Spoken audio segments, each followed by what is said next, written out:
Noah Hart would take the pole here at Talladega, the 5 Hours of Europe winner. On his outside is his former statesman, Jake Baskinger, and Nick Mace, championship contender, is in third place. A lot of controversy, or a lot of adrenaline goes into this race as we are green flag here, as they've been racing tighter than they have in years past here at Talladega. So a lot of attrition is expected in this race, and we hope that it won't take out any of the championship contenders, as we're already 4 wide for the lead, as Carpenter knows that he wants to get up to the lead and not have to deal with these cars in the back. Oh boy, they're going to try 5 wide. Whoa, we got a crash already! Oh, Nick Mace! Oh, there went his championship hopes right there. We didn't even get up to full speed before a wreck happened. Baskinger got a piece. Mace. PJ Williams got a big piece of that, and it looks like the 2 Racing for Germany cars did as well. Everybody else seems to have made it through. Carpenter has the lead. Where's the pace car? There it is. There's the pace car. For a second there, I thought the caution wasn't out for that, and I was like, whoa. But good job by, well, we'll have to see what happened there to Nick Mace, but kind of a bad incident there. We'll see what happened. This wreck all started when Nick Mace cuts up in front of Noah Hart, thinking that he's clear, but he's not. Comes right up in front. Baskinger, the leader at the time, would get a piece of it. PJ Williams would. Overall, that was a lot less cars than I would have thought. There's only maybe like 5 or 6 cars in that. That could have been a lot worse out of 30. I'm not sure if that's the big one or not. But we'll have to take a look here. Both the Racing for Germany's got a piece, as I said earlier. So that's 1, 2, 3, 4, 5, 6, 7 cars in that wreck. We'll have to look at it again. And looking at it from the helicopter view, Nick Mace thought he was clear of Hart, but Hart may have also come down. And, yep, right there, that's when a couple of cars... Oh, Anthony may have gotten a piece as well. Looks like Anthony got a nice shot to the radiator. I think I already maybe counted Anthony, but oh yeah, he has some pretty severe front-end damage on that car. Looks like Anthony's race will most likely be tarnished just at the end of lap 1 here at Talladega.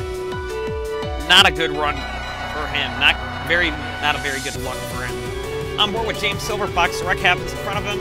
Kind of goes down the track. He nearly gets into his teammate Cody Lamas. However, gets through it, keeps his foot in it. Like I said, they weren't even up to full speed yet, so kind of a strange time to have a big one. They were only going 183 mile an hour when he missed that, so we'll have to look again on some more onboards. We got a few of these. On board with Cody Lamas. Lamas is having a, he had a close call with his teammate, as I said earlier, as the wreck happens in front of him. Field slows up. There goes his teammate. Nearly gets into the 4, nearly gets into the 00. 55 nearly gets into him. Oh, gets a little bit of a piece there from, I think that was one of the Racing for Germany cars back there. However, for the most part, Lamas gets away okay. So with that, Nick Mace's championship hopes are over.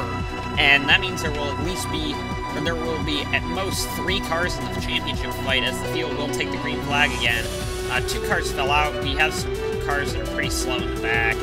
However, they take off. Here we go. Green flag is out. Hopefully a little bit calmer start, because we are only single file, as Williams is looking to pass Alex Allen in second. Of course, the first 2 on the top 2 on the restart were the top 2 in championship. As here they go down the backstretch. We've seen some crazy racing lately, as some of the slower cars are back there, and some of the faster ones are trying to get around them. As we see Antonio or Charlie Fibrosis in the 70 car throws a block to Lamas, and Lamas is a little bit more rear end damage than we originally thought. However, kind of a sad situation because Solanas actually looked fast. Baskinger also was one that was really, one that was strong this weekend, showing that he had ability, and so it's kind of a shame that he got taken out in that lap 1 accident, mainly because of impatience on Nick Mace's part.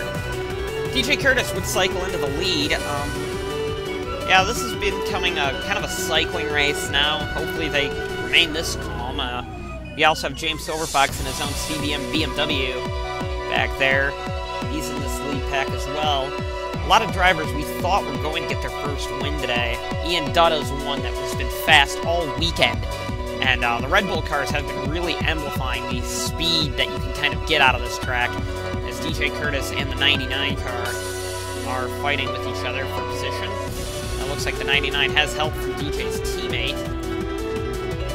And here they go again into turn 1, and it looks like the field is too wide. There is a secondary pack that looks a little bit more crazy with Noah Hart back there and some other faster cars that got held up by some slower, either damaged and or slow cars, like the Mentervinis and the Racing from Germany cars. Neither of, or Mentervini's coming back next year, but Racing from Germany is not. So, yeah, they kind of need another caution, and maybe they'll have a chance to go for this win. Here's some close racing action with Jonathan Skavnicki and Randy Carpenter. This is the battle for the lead, as looks like the 16 isn't helping his teammate out very much, as he's trying to push Skavnicki to the lead. And looks like London's also going to go low. Oh gosh, we're 4 wide for the lead. 3 wide now. Looks like Carpenter backed off, knowing that they were going to try 4 wide. As here they come down the, as they come down the backstretch, and it looks like the 31 car is once again trying that inside line, but he doesn't have a whole lot of help. I know Dutta is trying down there as well, but not a whole lot of help down there. It's like I said, the outside lines, or I may not have said this, but the outside lines are being used effectively here, as they have the most grip, it seems like. And so you're trying to cram 2 and 3 cars in 2 lanes of traffic on the outside of the track. It's not going to end well, typically. The first obstacle for the leaders would be Joshua Michaels, or will be Joshua Michaels, as they're coming up to lap him. Racing for Germany hasn't been fast this weekend, and a damaged car is not going to help them out, as Randy Carpenter is going to sail away there as Michaels picks the line, but effectively everybody decides to not use their brain and get right behind him, as this pack now is going to be having to do a lot to catch the leading 2 of Randy Carpenter and the Ford production teammates of Randy Carpenter and DJ Curtis in the 16 and 17. Ian Dutta leads the secondary pack with help from Jackson Williams. The 2 leaders would decide to go side by side because they knew they were going to get eaten up anyway.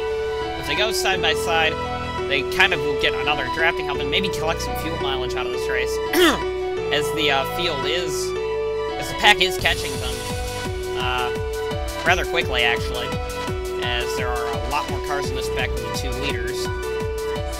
Second caution will come out when Dylan White is not paying, or when Joshua Michaels is not paying attention to Dylan White, and Michaels would go around and pretty much end any chance that Dylan White had. Another car that would really hurt off Randy Carpenter is Charlie Fibrosis in the Mentervini car would break down in front of the leaders, and DJ Curtis effectively was just given the lead because of that on pit road. However, the 70 car is out of the race, and Fibrosis, his ARCSOA Elite Series debut, hasn't gone well. They're saying that he may race later on, in maybe next season, and he will probably be in DC in that 70 car. As I said earlier, DJ Curtis would lead on the restart with Jonathan Skavnicki in 2nd, and Randy Carpenter in 3rd. A lot of these drivers are going to have to avoid Joshua Michaels, who has been in both wrecks so far, as there's somebody else on pit road. Looks like one of the Red Bulls. Is that the 83 car? Yes, it is. The 83 car is in trouble, and he is a couple of laps down, and I think that's his championship hopes, unless Randy Carpenter, well, yeah, that's his championship hopes. He had to gain points there, unless there's some major wreck that would take out the majority of the field, and he could still get points. However, he's going to need some pretty big points, so I don't think that's going to be an option, as Well, the major wreck part might still happen, but like I said, he's going to need the majority of the field to be taken out, as we are 4 wide. I think that's for the lead, actually. Yes, it is for the lead. 4 wide for the lead between the 2 Dominion Caraways, the 16 and the 91. And now we've got the, now it's 3 or 4 wide for the next row back as well, as the 24 is falling back. And this is not going to end well if they keep racing like this. Looks like the 29 and the 36. Be careful, boys. Be careful, guys, out there. We don't want to see a big wreck this early on. We don't want to see this race effectively get screwed over at lap 20 out of 66. As Silver Fox is still trying the inside line, but it doesn't look like it's working in that new 91 car. He really didn't get a whole lot of running, or quality running time. He still finished top 20 at the Europe race, but didn't get any of the points. Like he should have, arguably. He was actually kind of fast, as London kind of forces Myatt to that low line. And, yeah, here they go through the corner. And it looks like Haupt and them will be in single file behind them. Maybe they are trying to calm down, who knows. Once again, they tried 4 wide here. This time it's a little bit more aggressive, as the field is trying some pretty crazy maneuvers, trying to at least get any bit of air they can and any bit of track position they can. Looks like it's going to be 4 wide, maybe if Carpenter and Allen start screwing, but it looks like Carpenter lets Allen in. Maybe not. Yeah, it looks so. Then we got Silver Fox trying to make another line in the back. Nope. As we are catching up to lap traffic as well of Joshua Michaels, which this could also bring bad news for the pack. Yeah, for the most part, that slowed them up badly. It helps Noah Hart out. He caught the pack again. That's going to hurt Silver Fox, Haupt, Duncan. But I don't think we're done seeing wrecks yet, so this could be a interesting situation. And these guys will have to work with each other to catch the leaders, who I believe Alex Allen escaped with his Dominion Caraway teammate and DJ Curtis.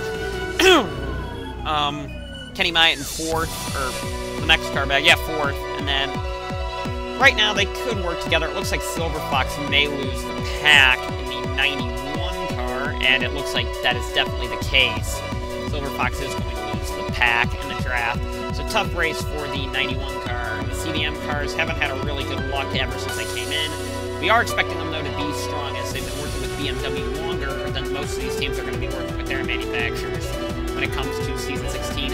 Both drivers have been retained for next year, and these last couple of races are only training for the future. Kenny Myatt would try for the lead. Oh boy, that was a close call between Dutta and Myatt. But here comes the slow 42 car again. It looks like they're all going to try and get around him safely. Nice move there. And it looks like the secondary pack, who isn't working well together, also gets by him safely. A nice move by them. And it looks like we are going back, looking at some of the cars that have lost the pack. Yeah, tough break for those guys. The next weapons for these cars to pass will be the 13, the 44, and the 66. And it looks like they all handled them pretty well. They were mainly going single file with the exception of maybe the 36, 17, and 29 were a little bit back. And now they're really screwed up, as it looks like Jackie Tang, once again, clearly knows that he does not have a clue what the heck he's doing. And effectively screws over the momentum. Now what they've got to do is they got to get single file, and they're not doing that, as the secondary pack is catching up.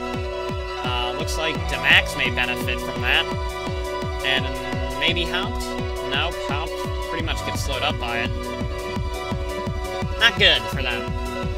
Luckily for the leaders, the pace car would be deployed because of debris trioval just past halfway.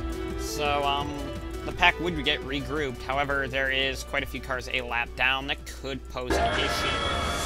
But we are thinking that this could get a lot nicer, that this race could get a lot closer, and, well, not nicer, but more competitive, and ultimately we could maybe finally see the big one if that first wreck wasn't the big one. Ian Dutta would lead on the restart here at Talladega. DJ Curtis in second, and some of these cars are pretty slow, and it looks like Washer would be one of the ones that would really, well, try and use them to advantage, but here they go. This is some crazy racing here, as these leaders are trying to get by some of these slower cars. Looks like Scavnicki dives way low trying to make a move, and on the restart, on the actual start, they had a big crash, so we're kind of wondering to see if that could happen again. Doesn't look like that would be the case. I think it all started when Tang jumped up and really held up the outside line, and it caused everyone to scramble for position. Once again, Jackie Tang clearly does not know how to drive, or doesn't know the basics about racing courtesy. And here they come to the trioval. Ian Dutta and DJ Curtis are gone in the lead. That won't last, though, as they are trying to group up. Looks like Scavnicki, like 17. There still is the 44 up there, which is good for her, for him, rather, as the field kind of spreads back. Mainly the pack of all the faster cars is staying together, so good for them. Randy Carpenter would push Jonathan Scavnicki to the lead at the end of the lap, as Carpenter does dive low, and it looks like the 99 is going to dive even lower, maybe to try and take the lead away from them. 3 Fords battling for the lead, and it looks like the 99 is going to take it, because he has the most help, I think, from PT1, with maybe the exception of the outside, but once again, there is a turning advantage down there. And London's actually going for the lead now, and with help from the 36 of Myatt. With Randy Carpenter running so high in the points, and Alex Allen kind of not even hanging on, won't be getting any, it looks like, at this stage. This championship could technically end early, as Chris Washer is a lap down, is a couple laps down, so his hopes are over. It's looking like it's a two-man race for the points positions for the championship when it goes into DC. At this stage, it could be only one if Carpenter continues to run up there, and Allen really needs to get a position, or needs to get some positions there. He's in, well, 10th now, but he's got to get going. The 36 would try and take the lead with help from the 31 now. However, the 31 would kind of get into him there and force him onto the apron. Can't do that too many times, or else you're going to probably wreck the field if you continue that. Not a good, smart move by the 31 there, but hey, nice save by Myatt. As the 38 now is going to try the same thing. Oh my gosh, 36 is saving cars left and right. As people are getting way too aggressive at this stage, as looks like Alex Allen is now entering this pack. And, well, this is kind of where you got to start worrying about championship contenders. And there's Joshua Michaels really holding up the outside line, hurting Red Bull's team championship hopes right there.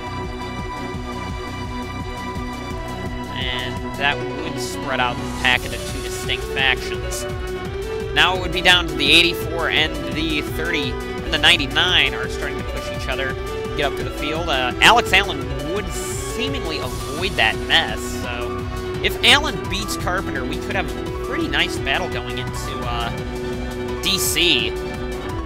And right now it's down to only a couple of points, so it could come down to whoever wins the race, to be honest. But yeah, this could be a very interesting championship indeed. As Dutta, wow, what happened to Dutta? He was up in the lead earlier, but Allen seemingly is pushing him along. As we are thinking that there could be a first-time winner today. However, not exactly sure. The 38 would be pushing along the 36 car here. Myatt has never been strong, terribly strong at Talladega. Finished second back in Season 1 here, but outside of that, he hasn't really done anything at Talladega. And Scavnicki is, of course, the super speedway monster. And those M&M's cars typically are that strong here. As the field kind of... It is getting close to the end of this race. We have a few to go. I mean, we're still over... We're about 20 to go. A little under 20 to go, but... This race could be coming down to the wire soon, as the secondary pack is starting to line up as well, so... have to see what kind of laps they are doing compared to the actual pack once they line up. And the championship contenders are actually keeping relatively close to each other. And this is actually helping them. They don't want to see this humongous pack form, which could end up hurting their hopes if there's a big one. However, at this stage, I'm starting to think that that lap 1 wreck was the big one. Dylan White would be the next major obstacle for them to pass, and it would really hurt Ian Dutta, almost. But Dutta would avoid him with class. However, did he lose the pack? I think he might have, Dutta. We'll have to see if Dutta can swoop back in. It's been kind of hard for these cars to suck up, as, yeah, he might have. It's a struggle.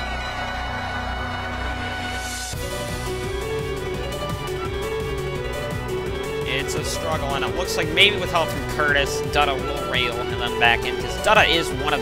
Oh, we got a crash! Myatt's around, Carpenter's got a piece. And there... Oh! Big crash! DeMax is involved. And that... Was that because of the lap car of Michaels? I don't know, but it looked like the 36 got turned. We'll have to take a look at it. Started when, oh, the 38 got into the 99. Myatt was there. The 17 got some damage. 16 got damaged. 99 got damaged. 84 got damaged. And then in the back, it looked like the 6, 24, and maybe the 90. Oh, yeah, the 91 definitely got pancaked into the outside wall. I don't know, was that the big one, or did we just get two kind of medium-sized crashes? I don't know.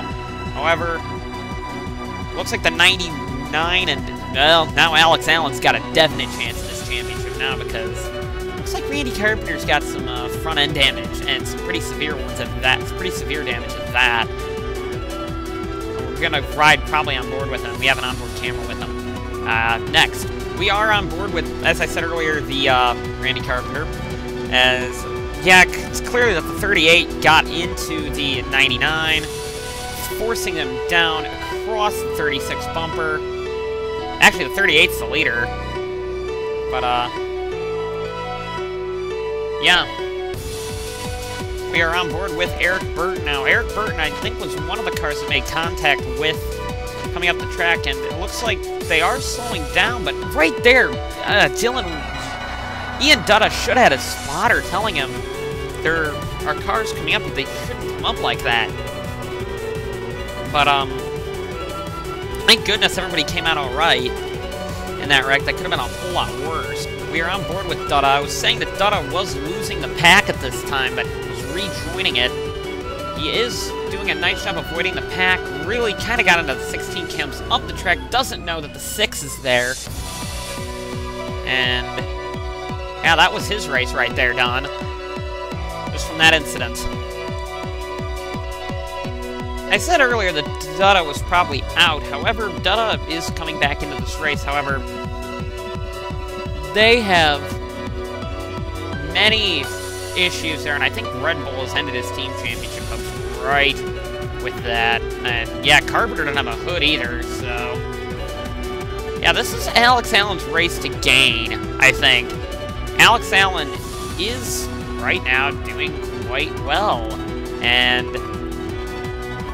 where's Chris Washer when you need him? Because this could have been a big day for Washer to gain points. However, Washer is a couple laps down. And that's not good for him. But this looks like it's Alex Allen's day to gain points, and this championship could get a whole lot more interesting, as it's only going to be a 2-car battle at this stage, as Mace is out, and Washer, I don't think, is getting points, unless something really strange happens.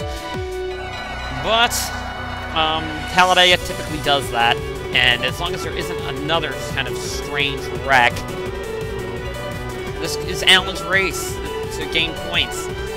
And Dutta, one of the fastest cars, both the Red Bulls were some of the fastest cars out there, and both kind of got screwed over. But it's now down to Jackson Williams and Scavnicki. And we're looking for some other first-time winners. That would be Ryan Haupt. Haupt has won a race before. Alex Allen. I don't know if Alex Allen's even won a race. Now that I think about it, I know he's been close, but And he's been wildly consistent. He's been really consistent. Oh yeah. Well, looks like Dylan White is one of the slowest cars out there. One of the Riverside winners as they get going. Looks like Joshua Michaels is really slow as the pack's trying to avoid. So yeah, this is Talladega for you, folks. Avoiding slow lap cars and avoiding the big one.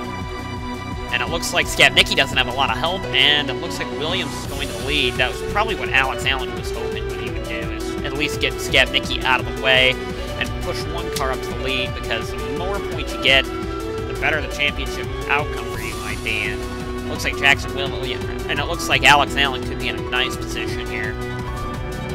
The interesting thing right now is we've got some damaged cars that are actually going for points position. Jake Baskinger, DJ Curtis. Some of these cars are damaged, and they are going for points position. I know Noah Hart, the winner at Europe 2 weeks ago, is right now also going for points here. He's in the points, as is Kenny Myatt, who was the car that spun out that caused that whole mess, or was the main car that came across the track that caused that mess. And Lamas is also up there, so bad day for CBM. May have gotten better just with that wreck, because a lot of cars were taken out that were pretty fast. And now we've got Alex Allen trying to take the lead. Ryan Hopt is also back there. It's been a while since he's won. And then Chris Washer's racing like he is on the lead lap, but he's not. William Duncan. Wow, William Duncan's actually in 5th place. So if he can... I don't think he has drafting help, but... Man, if something happened up front, Duncan's in a good spot to maybe pick up his first win. But it looks like Jackson Williams, who has never won in this series, could also get it today as well. And I really don't think Alex Allen's ever won a race either. He's going for the championship, but I don't think he's won a race. So Alex Allen could also be going for his first win here. And Talladega tends to like to do that, give first-time winners. And looks like there goes Skabnicki for the lead. White for Williams. And this race is going to come down to a big strategy game. Here comes Noah Hart. Maybe he'll pick up Duncan. It looks like Duncan can't get a draft out of it, but... Well, we'll see what happens. It looks like... Oh, gosh, yeah. Josh Michaels is going to be really slow. Eugene DeMax is also going to be really slow. And they're probably going to have to be dealt with before the end of this race. And looks like coming off of 4, it's going to be Jackson Williams taking the lead here.